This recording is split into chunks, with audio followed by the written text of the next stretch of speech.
Hello, my friends. Welcome to a brand new season of the Christ and Coffee Podcast. We have moved to the West Coast. The Christ and Coffee Podcast moved from New York to Hollywood. We're in Los Angeles.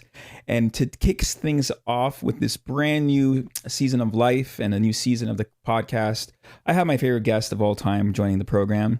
I've had scholars, I've had saints, I've had some amazing people in the past. But today, I have Haig Kherlopian joining the podcast. Yay! Yay, you excited, wifey? Yeah. Yeah, it's good to be here. Thank you. No pressure, huh? No pressure. None at all. None at all. Never. I think you've asked me to be on here probably at least a handful. And you finally said yes? Yeah, why not? What made you make the shift to... I mean, a lot of shifts have taken place in our life, so I figured, why not one more? Why not? Why not? So part of the new shift we have is we have definitely a better production value on this podcast. Mm-hmm. It's no longer me speaking into a really crummy mic on a Zoom screen, but we have the talents of our tech guy, J-Biz, in the house. Woo! What up? J-Biz is a phenomenal worker and a blessing to have help make us sound better and look better and just be part of this podcast. So J-Biz. Yes. Yeah. Right, welcome, man. Thank you. It's great to have officially on the show. I'm behind the scenes. You can't see me. They can't see you, that's right. Like John Cena. Yeah, exactly. You're hiding the bags under my eyes, right? Just saying. Sure.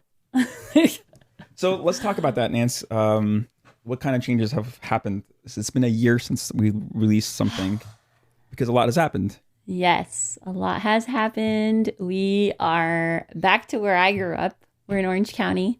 So we're here. I grew up here actually exactly in this house. Uh-huh.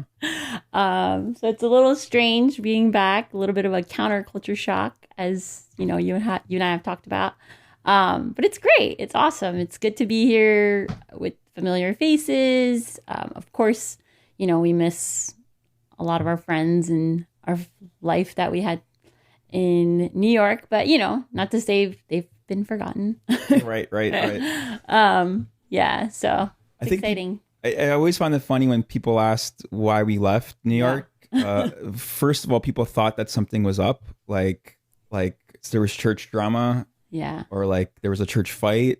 And it was really weird to hear that as a default for not everyone, but a good amount of people. Yeah. Well, no one likes a boring response. They always want like a juicy one. Yeah. They want to like share with other people. Exactly. They want like a gossip talking point. Yeah. And the other thing that was interesting with all that is a lot of people assume that like you were like dying to come back home. Oh my gosh. I was so homesick. Yeah. But people who know you well know how New York you are. Yeah, it's actually the opposite. Whereas, Yeah. like, I'm still, half of me is still in New York. Right. Yeah. And tell us about yourself. I mean, I know about you, but I know some people out there don't know. What brought you to New York in the first place? Yeah. Over 10 years ago, by the way. Yeah, it's crazy to think about because so much happened, but it feels like a flash. Yeah, so I went there to continue my career in fashion. I was working here. I was working primarily in retail, had my own Indulge Yourself. If anybody remembers that, did a bunch of pop-up shops. You were doing pop-up shops before it became a thing. Yeah, which funny, I was at a restaurant in New York one night after a long day of working. And I went to a restaurant across the street. It was at a sushi restaurant. And it was me by myself at a restaurant. Highly recommend doing that, by the way. Just going to restaurants by yourself? Yeah, do it. Okay. Build your confidence. But anyway, I was sitting next to this gentleman, much older guy. And we just started talking. And then he was like telling me about what he did. And he said he actually coined the term pop-up shops. Interesting. Yeah.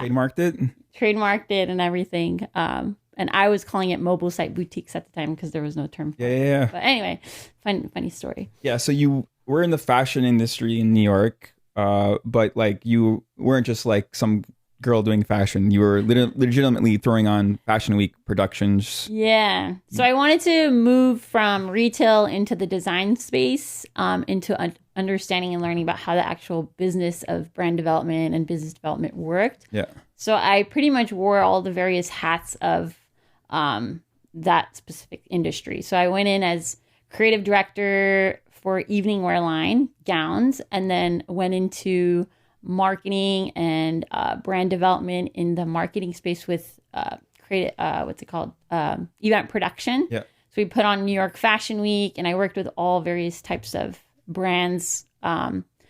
Most of the brands were trying to come. They were established in their own countries, and they were trying to make it into the US market. So Yeah, I remember one of the dresses you designed in your portfolio. There's a picture of Miss Universe with Donald Trump. And I'm like, why is this in your portfolio? And you were like, because I designed that dress for Miss Universe. No big deal.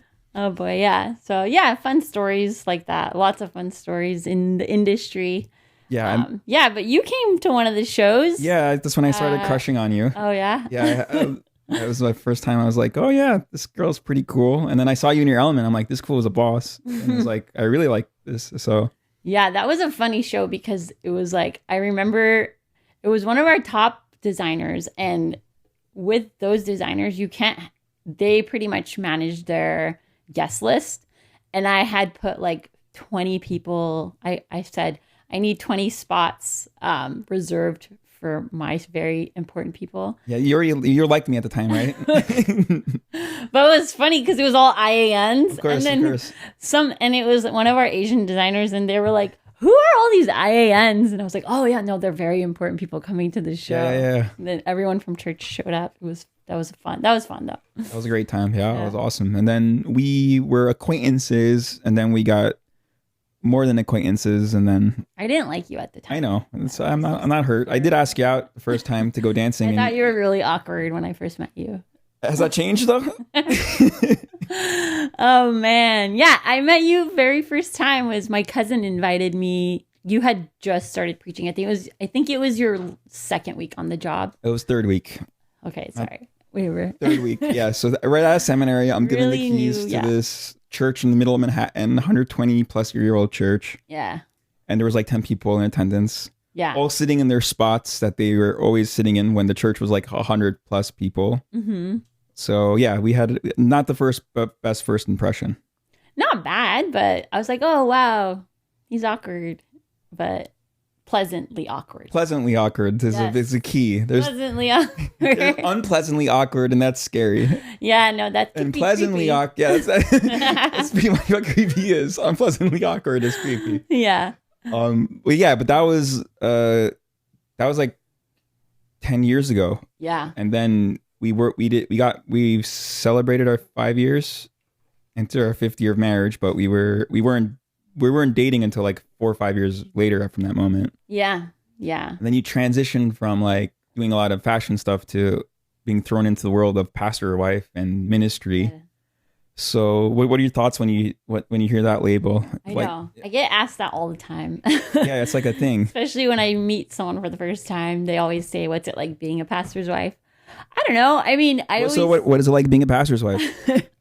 I always respond and say, I don't feel any different than any other member of this church, and I feel like that's how it should be, right? Like, I understand that we are in a leadership role, and, that comes with the package, marrying you. But yeah, I mean, you know how it was early on, like we really had to pray into it. I was freaking out. Like, why am I called to this? Because it's a ministry, right? Do you feel like it's a calling?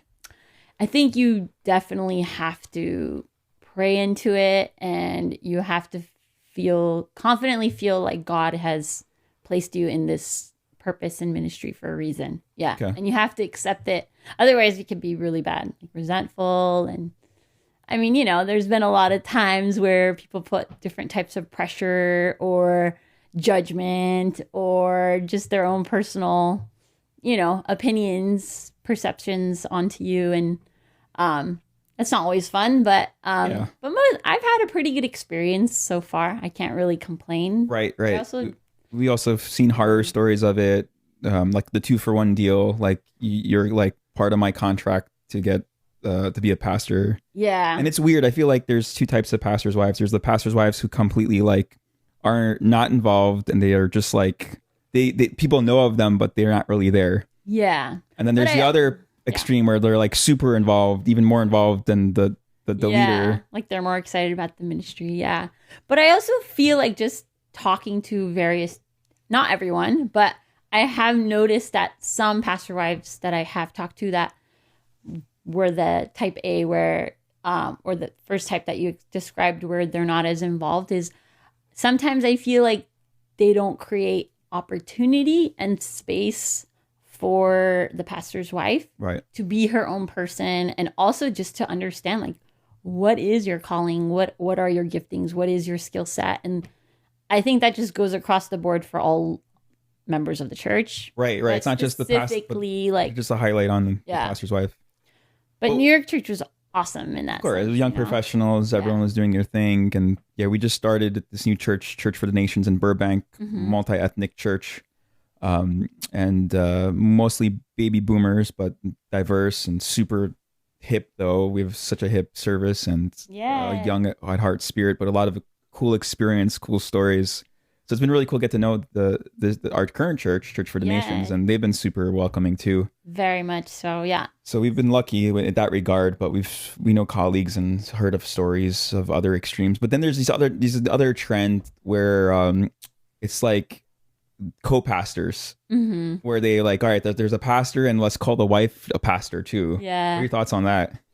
I think, again, like if the wife is not on board, if it's something that just assumed that she's going to become and step up to, that's a lot of pressure for anyone. Right. You know, that's like asking someone to go on their podcast. Oh yeah, that too. Yeah. Or asking the writer to be the producer, you know. Right. Something like that. So I think it's important not just for pastors or pastors' wives, but like for everyone in the church to know what their giftings are, just to focus on that. Yeah. Versus making it a thing. Yeah. More about the function versus titles or the perceptions of things. And I think that's where gets healthier. The churches. So like it's not just the pastor's wife, but the pressure on pastors in general. Like you need to be all these types of ministry people, but you're just one person. Not every pastor is good at preaching. Not every pastor is good at shepherding. Not every pastor is good at admin. Yeah. But sometimes we expect one person to fulfill all those roles, and it definitely it also applies to the pastor wife too, I think. Yeah. And I'll give you some kudos to that. You know, you've always been a very supportive husband of allowing me to be who I am and actually encouraging me to be more of who I am and more. And hey, don't laugh. I'm just happy this is recorded. Oh gosh, I'm gonna use this forever and ever. Okay, I'm gonna stop now. Play this back every That's all you get. No, but yeah, I mean, it's really important. It's very collaborative. Like you have to constantly be on a collaborative thinking mindset. If you're not, the moment one person falls back, like if you were, I mean, you had those moments, you know, where trying to figure out what the next steps were, trying to figure out what the calling was, and like especially we had this to past be there year for each other. Yeah, exactly. Yeah, I mean, a lot's happened, right? We just got out of a pandemic. We gave birth to our second. You gave birth. I was there for support to our second son, who's now 6 months. Yeah, we made a move across country. He was 2 months when we got here. Wow. Yeah, he's been longer in LA than New York. That's right. So he's officially LA. Yeah. And it's a lot of changes, a lot of transitions, but all positive ones, thank God. Grieving, you know, we loved the New York church. I was there for 10 years. It's like I loved everyone at the community. Again, no drama. Just, you know, heard the Lord call us to come here. Yeah. And I think it's important that you felt the confirmation too. So it's not just me. I remember when we first started dating, like I had the litmus test of like, all right, if the Lord calls us to Zimbabwe, are you down? In my head, I'm like, who's going to Zimbabwe? Sure. No. But I love your response. You're like, yeah, if he calls you, he's going to call me too. You know, because it's like a shared life, you know? Yeah. But it's not Zimbabwe. It's the West Coast, back home of all places. Yeah. I guess, how do you feel being in LA? It's different. I born mean, and all my raised. friends and family and my whole life has been East Coast. Mhm. It's funny. The weather has been awful here. It's like the second, know. it's the second amount of rainfall, largest amount of rainfall here. So everyone's like, thanks for bringing the weather over. And I'm know. like, you're welcome. You're The drought's welcome. over. I know. But they're complaining when there is no rain. They're complaining when there is rain. Just Yeah. the human condition. But I love it here. I'm more of the type B laid back person. You're more the type A. New York's definitely more type A. Yeah. That's why I love it. Yeah, and I It's like it. hustle and I kind of like the bustle. laid backness of it. Yeah. I was like in that environment my whole life. Everyone is just like trying to one up No, and you've prove their always- point. I'm like, oh, people You've are been chill out of here. your habitat. I also feel like the drivers here are more laid back, and the drivers in the East Coast are more aggressive. But I feel like I kind of miss the aggressive drivers because I feel like the more laid back, reckless driving is here, even though the roads are easier. Yeah, because you're commuting everywhere. And you're- even like An hour to the drive is a grocery- normal drive. Yeah. Yeah. Yeah. I remember when I would visit here, there's a grocery store just like, down the block. And I would just walk. And Mm-hmm. my mom would be like, why don't you take the car? And I'm like, because it's just right up the block. And that was just such a bizarre idea for that. I walked. Yeah. You have to walk to places Yeah. versus drive everywhere. Yeah. My biggest Concept. complaint is the traffic. It's legit. Yeah, that's the worst. But apart from that, I'm really enjoying it. Yeah. What do you feel like there are any major differences between yeah. East Coast, West Coast, There or definitely are. specifically Orange County and New York City? Yeah, there's L.A., Burbank, Orange County. There are different flavors of subcultures, just like there's Yeah. like in the Brooklyn, boroughs. Queens, different parts of Manhattan. Mhm. But yeah, I think I feel like it's more. Well, it's still too early to tell because I'm just kind of still settling in. But there's definitely like more internationals in Manhattan. Yeah. So people from all over the world trying to make a name for themselves. Hmm. There's definitely a big what you do over there. Yeah. So there's very focus on like they don't even care about your name. They ask you what do you do and how could I network with you? Right. It's very Very focused. networky focus. Yeah. Here it's more like I need to get famous. Like I need to have status. Yeah. Status. If like Everything these were is idols. status focused. Yeah. Yeah. So Even like you go to events here and it's like everyone's trying to outdo everyone, even though they have the same exact pedigree. I'm like, there was nothing unique about it, but yeah. I think that's a big difference too. Is that there was more trendsetter. I'm probably gonna get a lot of hate. In Yeah, here for everyone's this. gonna comment about like how dare you? You're more New York. I'm more Californian. Like Yeah. personality, Yeah. No, I don't know. Just feel like it's more trendsetters versus like trend followers. Like East interesting. Coast, West Coast. Yeah, Yeah. but I mean, there's different types of trends, right? Like Yeah. there's like the movie industry here, phenomenal. Yeah. Like it's such an influential. Right where we presence. are now, Right. Burbank. Exactly. Yeah. Running into writers here and there. It's really cool. I mean, I guess different industries dictate different styles, but I definitely like people are definitely more friendlier here, which I love. Yeah. Yeah. I kind of appreciate that. Yeah. Because back like you don't talk to people back in New York. Yeah. But that's when I know that I've been in New York for a long time is when When you become I a just want monster? to go in and grab my coffee and the guy wants to have a conversation Yeah. with the girl and I'm like, I don't want to have a conversation. Yeah, very very Christian of you, by the way. Yeah, I know. But it's true. It does. That took a while to But get it's it just used so to. slow is what I mean. But it's good though. Yeah. It's But good also that's sometimes. a big part of you really slowed me down too. Oh, you mean make sure you're walking in the right direction? Right.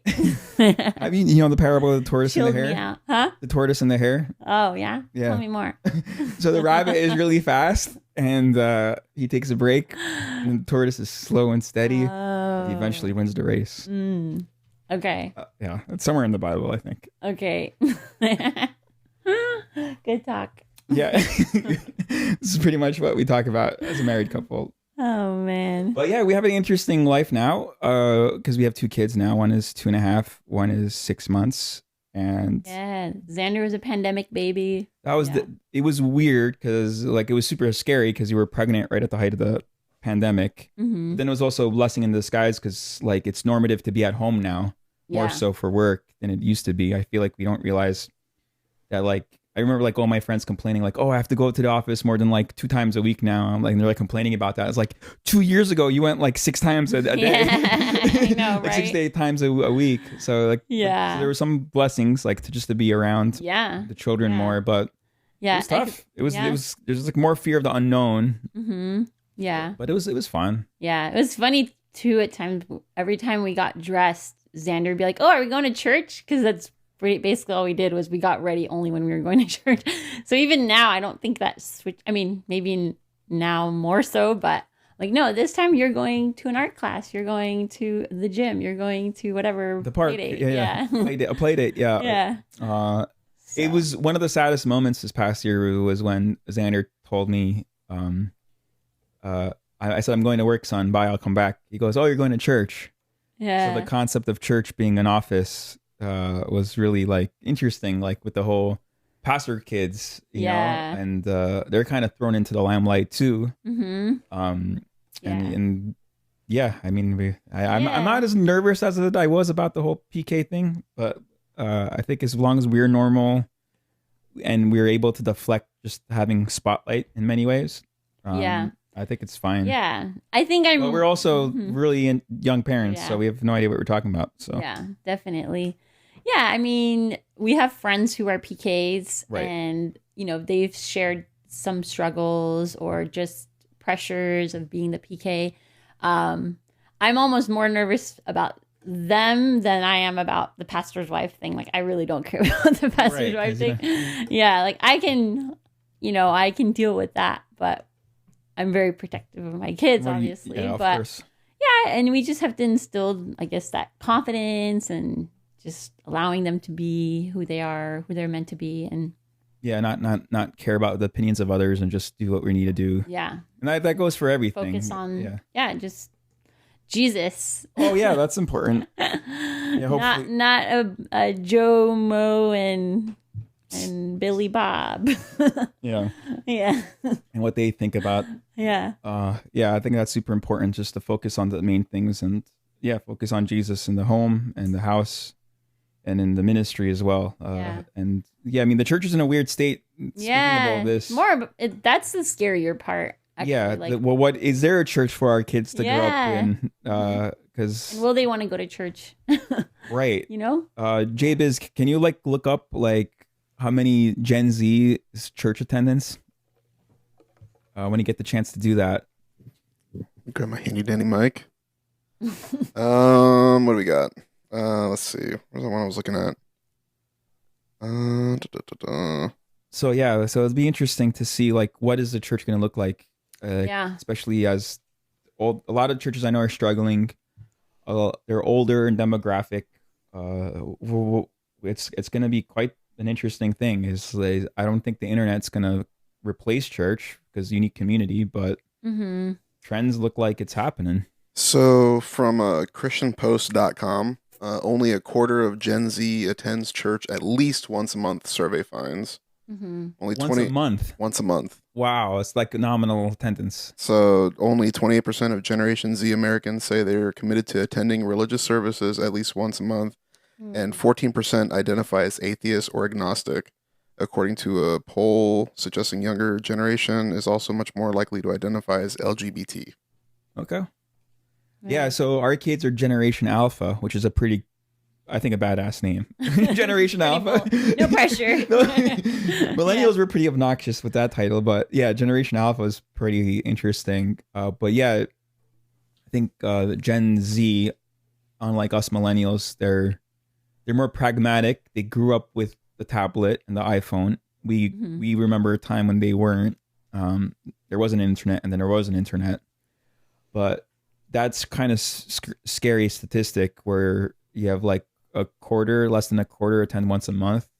So what does that look like for future churches? Yeah. I don't know. I mean, yes, it's a terrible statistic, but there's the big why, right? It's not, trends have shifted. We have way more access. Not to say it's not important to be present at church and be present within a community of people who are doing church together, but that looks different now, right? You know, and people are doing home churches, and people are doing their own sub communities. They're creating their own Bible studies. They're creating their own. So there's so much more, styles of doing church. And so I think the church also has to shift the way of thinking about doing church and like asking that question of like, how do we define church? Right.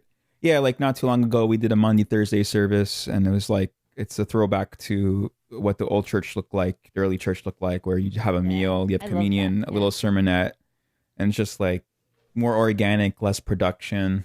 And it was like, there's always something special about just the simplicity of it. Right. But still, I think it's interesting how just the demographics have shifted, where it's like being a Christian is like what I like about the West Coast is I feel like there's more of a Christian presence than in New York. Yeah. Well, it's very heavily community focused and community building because it's a lot of families. More family friendly. Oriented. Yeah. So but the end all be all is not to have like a nice family. The whole point is to belong to the family of Christ and to have people who are not genetically related to you be considered brothers and sisters. And that's quite a beautiful part about what we believe and to collectively, help each other out, to be the church, to empower people's giftings, to allow them to be themselves in this community of love that ultimately wants people to be replicas of Jesus Christ, which is discipleship. I mean, that's what it's all about. And regardless of how it looks, as long as that mission is happening, it's important. But I think there's something to like the spiritual practices of eating together, having communion, where like if you engage in that, you realize you have to meet in person. You have to have community. You become like the people you're surrounded with. You can't really do that on the internet. Right. I think it was really ironic. Like I used to be like, all right, church is not a social club. But then the pandemic hit. I'm like, church needs to be a social club because there needs to be that social dynamic. It's like a hard balance. Yeah. Especially coming from the Armenian background where coffee hour is so important. Now we have a podcast like with the hashtag, like bringing the church together, one coffee hour conversation at a time. Because church continues in the coffee hour. People get heard, they listen to it. Yeah. And I think community in general is being lost in the country. And that affects church. Yeah. Yeah. But I think it's important to, have conversations like this, but never to be a substitute for like a community of faith where you have a family apart from your family. Yeah. It's like church is the connecting point, and then a lot of church happens outside of church. Right. But of course, like coming to church, if you don't do that, like where are you getting plugged in and how are you getting plugged in? Right. But it's interesting, the Gen Z and the millennials, though, it's like, why aren't they coming to church? And people are always like, how do we get the young people to church? But the moment we ask them, or do we even ask them, there's a lot of that. And I feel for them, so, and the moment they don't like the responses of why we're not coming to church, it's either neglected or it's completely slammed and saying, well, you're wrong. That's not right. That's not a way of thinking. Right. Going back to the collaborative thinking, like how do we learn and understand each other so that we can come up with solutions collaboratively, Right. And instead of like trying to view them as people to win over for the future of the church, to identify them as the current church, to collaborate with them and to focus on their skill sets versus trying to accuse them of being entitled or babying them when they have no idea what they're really going through. Yeah. In many ways, the tech has made us privileged, but in other ways, like it's just different. The economic situation, like millennials at the height of income generation, you had like the 2008 recession, then the pandemic. A lot of our colleagues, my friends, like they're still not married. They're still looking to have families. It's just everything is delayed, but there's also a reason why it's delayed, and it's an important need to address too. I think it's important not to assume your upbringing. It's not the same as our kids' upbringing. Yeah, it's going to be completely different for them. Yeah. But the principles of truth are still going to always be there. Right. It doesn't matter if, like our ancestors from the old country in Western Armenia, like these were values and principles that have survived genocide, civil wars. They've tried the test of time. We're not allowed to complain. We're not allowed to complain. Yeah. Yeah. But like, just interesting times. But there's definitely a sense of soft times could lead to soft people, maybe. Mm-hmm. There's that critique that we're not as resilient. Their mental health is through the roof. They call it the snowflake generation. Okay. Millennials are snowflake generation. Yeah. Peter Pan generation. Generation Me. Yeah. None of them are positives. They're all negatives. Yeah. But Generation Alpha, that's pretty. I know. That's pretty strong. No pressure, huh? No. Yeah. Yeah. I mean, I'm excited about being able to like really tap in and just getting people involved. And at the end of the day, everybody craves community. Right. Everybody wants to be part of a family, whether it's the one that you were born into or just a family that's adopted you or that you've adopted. You know, it can't do church without family. And I think that if we just focus on how Christ did it and how Christ found, even with design thinking, it's always like starting with empathy, like empathizing with people. What is the problem? And then finding a way to empathize. And then that's where the problem solving starts. But if there's no compassion, there's no empathy, then how can you relate and how can you come up with a solution, you know? So. Yeah. There's the Armenian parable. God gave you 2 ears and 1 mouth for a reason, to listen twice as much as you speak. But yeah, I think that's super important. And then there's also the verse that comes to mind when Jesus is, his family, his mom and his brothers and sisters are like, Jesus, stop being crazy. And then he's like, whoever does the will of my Father is my brother and my mother and my sister. About like, just, you know, submitting. There's on one end, there's this collaborative listening to the needs. On the other end, there's this truth to be obedient to the will of God. Mm-hmm. When both come together, there's this beautiful thing of the movement of the Christian church continuing. Mm-hmm. But yeah, you mentioned design thinking. You have your master's in. You also, it was cool. I was getting my doctorate. You were getting your master's when we were dating. Mm-hmm. It was really cool because we were like learning from each other's programs. Yeah. And I thought, I think like that really shaped both of us. Yeah. To do it's like the ministry we're doing here. Yeah. Yeah. It's a holistic. Anyone who like, you know, is curious about what it is. It's like basically a holistic approach to problem solving that always starts with the end user in mind. So, which has been frustrating because you coming from a fashion background, say I have a master's in design thinking, people think it's fashion related, but it's not. It's more consulting. Also going to a fashion school didn't help. Yeah, right. Parsons, that's right. But yeah. So we're excited to take some of these ideas, principles, and to do this podcast. We have big dreams and visions with Jay Biz and Nancy as the core team here, to really bring conversations, to create family, to create community. But ultimately, we want to encourage a Christian lifestyle through everything we're going to be producing through this podcast. This is just the beginning of many more steps. And I'm excited to see what the Lord has. And as long as we are flexible, listening to the needs of the world, but also submitting to the will of God, I think that's going to be important. Yeah. Yeah. It's interesting too. I'm kind of sermonizing right now, but normally when we talk, I don't sermonize as much, or do I? Okay, no comment. I see how it is. You just got to preach. Oh man, no. When you're in sermon mode, you're just like in the clouds. Oh yeah, like I'm sitting working. Yeah, I think that was probably one of the more frustrating points early on when we first got married. Yeah, because I'd be like, does this guy prepare for his sermons? I never see you. I can't turn it off. Sitting down. In my mind, if somebody, I've had a lot of friends who have been pastors or preachers, and I've seen them prepare, and they're like sitting at a computer, they're at a coffee shop with loads and loads of books. Meanwhile, this guy is just walking around and just doing his thing. Little did I know. And then you just go up on Sunday, and I'm the nervous one. Like, I don't think he's prepared. And you give this phenomenal sermon somehow, but that's just the way you do it. It's the way I'm wired. Constantly thinking about it. You're constantly reading, thinking, podcasts. Constantly reading and working. Yeah. Because you're also audio learner. Yeah. So yeah, and in many ways, the traffic has been redeemed through just digesting audiobooks for longer periods of time. But yeah, I think it's important for each minister to not try to replicate other people, because there's like sometimes there's speeches like, you got to prepare for 40 hours. I'm like, I prepared like my whole life for this next sermon.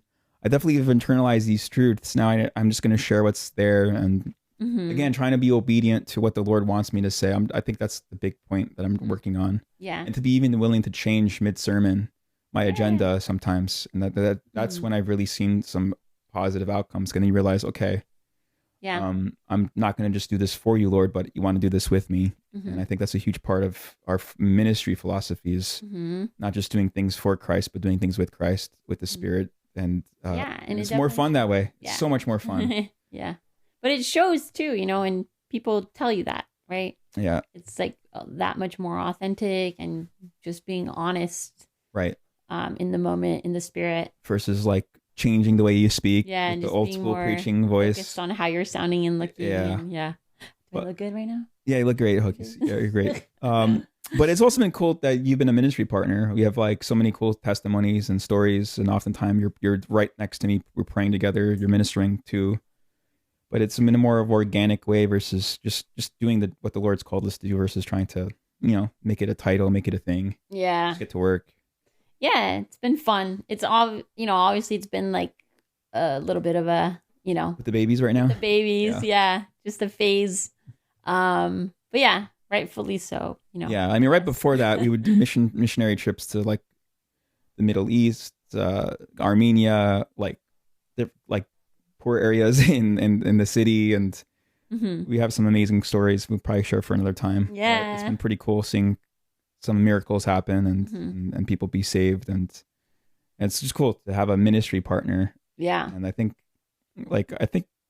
that's why it's like it's not just important to every Christian couple should be a ministry couple. I think that's part of the problem with the whole pastor wife. Yeah, it kind of sidetracks people in the church to step up and be ministry partners. And what's the point of marrying a Christian if you're not going to do ministry together? Right. Or like serving God together. And I love like when we got married, we do the Armenian apostolic tradition. We put crowns on our heads, not to be prom king and prom queen, even though you were the prom queen, by the way. And I was a nerd who couldn't get a date and didn't go to prom. True story. But the image of the prom king and the king and queen in the wedding ceremony is an image of you're establishing a mini kingdom of God within the greater kingdom of heaven. Therefore, you two are commissioned to bring God's kingdom in your own families, and from there, spread it to the world. Yeah. And it's cool. I think it's beautiful. Even simple as doing a podcast together. Yeah. Any final thoughts as we wrap up? Was this really nerve-wracking and bad? I think you did a much better job than I think I need a new shirt because I'm sweating. You're sweating? Okay. Yeah, this is fun. Yeah. I'd be happy to come on. Oh, really? I'm that's gently saying that slowly because I know you're going to like have me on. Well, I'm not. You can't find someone. Or maybe your filler. Rebound. Tell us how you really feel about this podcast.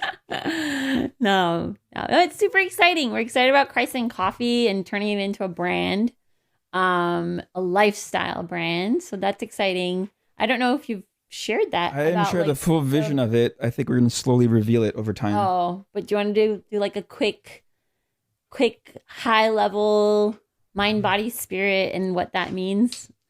Sure. So we're going to create content that stimulates and educates the mind through podcasts, through short-minute videos of answering questions, through creating more online content outside of the normal sermons. We're also going to empower workshops and resources to engage in spiritual disciplines to stimulate the soul. With events as well that are more workshop focused to put into practice what Jesus preaches, because only when you put into practice what he preaches does transformation happen. And also to bring community together. Yes. Bring the church together. Yeah. And then the body stuff is... Yeah, the body stuff.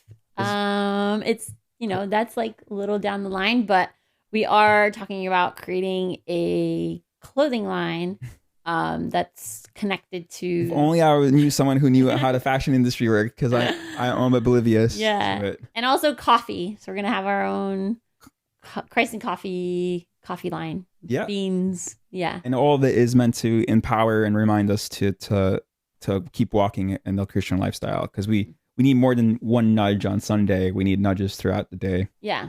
And they're all interconnected. Yep. Grab a cup of coffee and enjoy a devotional, enjoy someone in fellowship with, or, wear the clothing and enjoy some time in solitude. So it's going to be fun. Yeah. We'll see how it unravels over time. And I look forward to having you back on the program. Oh, thank you. You're welcome. Jay Biz is excited, right? Can we get some sound effects? That was for me though, right? You really up the audio, the quality of the podcast with those sound effects right there. Anyway, it's time to close this conversation. So thank you everyone for watching the Christ and Coffee podcast. Stay caffeinated, my friends, and tune in next week. God bless you, and thank you for sticking to the end of this program. God bless you.